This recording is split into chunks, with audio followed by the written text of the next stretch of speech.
Halo bos, selamat petang, saya Mr. Pang. Hari ini kita company pun ada masuk yang ini kereta. Okey, tahun 2019 Honda HR-V 1.8 V-Spec. Ini kira facelift 1.8 auto lah.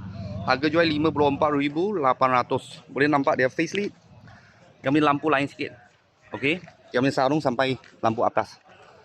Ini kira sikit-sikit lah facelift, sikit-sikit ubah. Okey, kalau kereta ni buat loan bulanan 700 lebih ya. 700 lebih. Lepas tu dalam pun ada lain sikit. Leather seat, electronic seat. Side mirror camera. Ni kira high spec mah. Pedal shift. Okey, tahun 2019 atas punya semua ada pedal shift. Okey, dalam semua original lagi lah. Semua original lagi. Itu hari saya ada review satu warna silver. Ini warna grey lah, grey color. Okey, belakang punya lampu ada lain sikit. Itu sama juga. Sebab ini facelift tahun 2019.